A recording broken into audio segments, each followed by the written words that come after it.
Hi, my name is Dr. Spickle, functional podiatrist and advisor for StepStrong. I'm going to take you through a 15-minute mobilization series that you want to do to help reduce any plantar fasciitis symptoms or pain that you're having at the bottom of the heel. Now, these 5 mobilization exercises that I show you, I do recommend doing them in sequence, and if you can do them at least 1 time a day, every single day.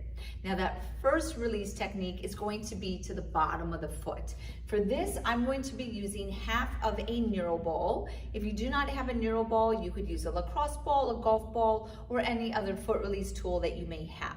And what we want to do is we want to find 5 points on the foot that we want to hold pressure on for at least 30 seconds. So those 5 points, I typically recommend starting at the base of the heel, going into the middle of the arch, the ball of the foot, all the way to the outside, and then across towards the inside. So I'm going to start by placing the ball down on the floor, and I'm going to place my body weight into the first position, which is just in front of my heel. I'm going to stay here, and I'm going to hang out here for 30 seconds.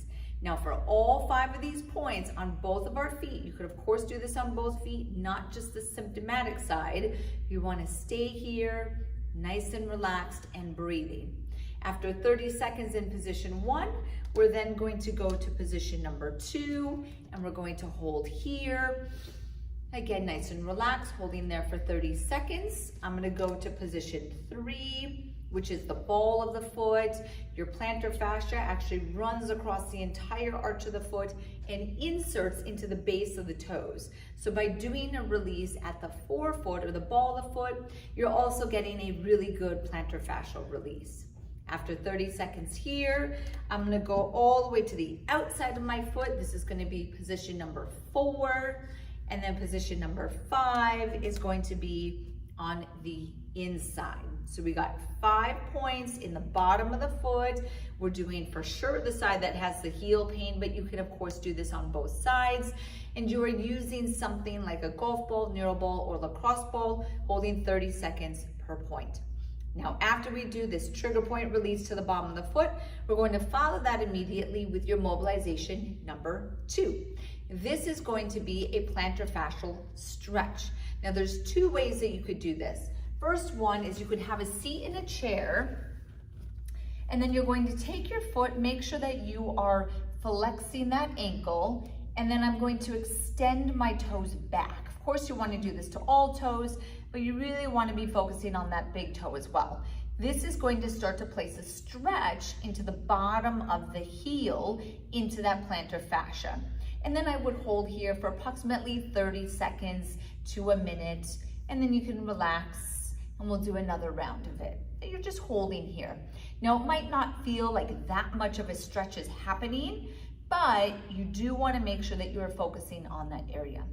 Now, the second way that you could do this, if you don't want to do it in a seated position, is you could put your foot against something. So I'm going to do it on the side of this table, and I'm going to prop my toe up onto the side of the table, and then that is mimicking that same sort of stretch. I could bend my knee to get a little bit deeper stretch. Again, holding 30 seconds to a minute, get that nice stretch to the plantar fascia, and then we're going to release. So that's your second mobilization. Your third mobilization is going to be a release to the calf muscles. For this, I'm going to be using a rod or a stick. Now, you could use a foam roller, a lacrosse ball, any sort of release technique that you are familiar with or that you might have at home. But again, for the sake of this video, I'm going to be using a stick. I'm going to place the stick behind my soleus, which is the lower part of my calf, and I'm holding here, and I'm just doing a nice release and a massage. If I want to do more of like a pinpoint pressure or a cross friction, I'm actually going to change my grip. So I'm here, and then I'm doing a movement like this with my hands. Or I can move my ankle while holding pressure on the soleus muscle. But again, we're doing some sort of release to the soleus muscle. Make sure you get all aspects of it. So right now I'm a little bit more on the lateral aspect, and then I'm on the inside towards the medial aspect. So we're focusing lower leg, soleus muscle, getting some nice release with either a rod, massage tool, foam roller, etc. Now, immediately after doing the calf release, we're going to go into our fourth mobilization, which is actually going to be a little bit higher up from our foot. So you might be surprised that I'm recommending this. I'm going to take my neural ball and I'm going to make it into a full ball. So you want to have something that is like a lacrosse ball. This is a neural ball, a tennis ball, something similar size, and you actually want it to be quite dense. I'm then going to release into my pelvic floor. So for this, you want to be seated in a chair. I'm going to take my right hand and I'm going to find where my sits bones are, or my ischial tuberosity. I'm going to take the ball and I'm going to put it right just inside my ischial tuberosity. And as I'm sitting here, I'm going to start to feel this release to my pelvic floor and the ligaments that are at the base of the pelvis. Now, why this is connected into the plantar fascia and to your foot health is because our feet are actually connected to our pelvic floor.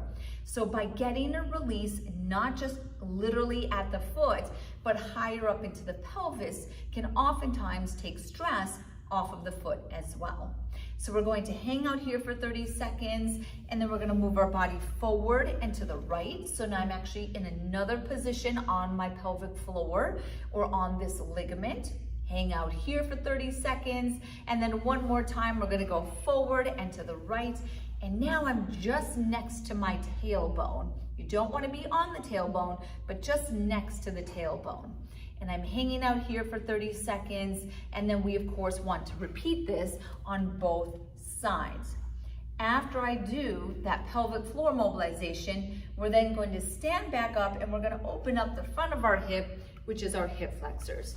So for here, I'm going to bring one leg forward, my other leg back, and the key here to getting a good mobilization is in the pelvis. So I'm scooping my pelvis under. I'm going to drop down into my hips, so I start to focus right here. Now, to deepen that stretch or that mobilization to the front of the hip, you want to keep tucking the pelvis under. I'm going to keep my chest tall, and then I'm going to bring my chin to my chest. So this is the first way that I can increase the intensity.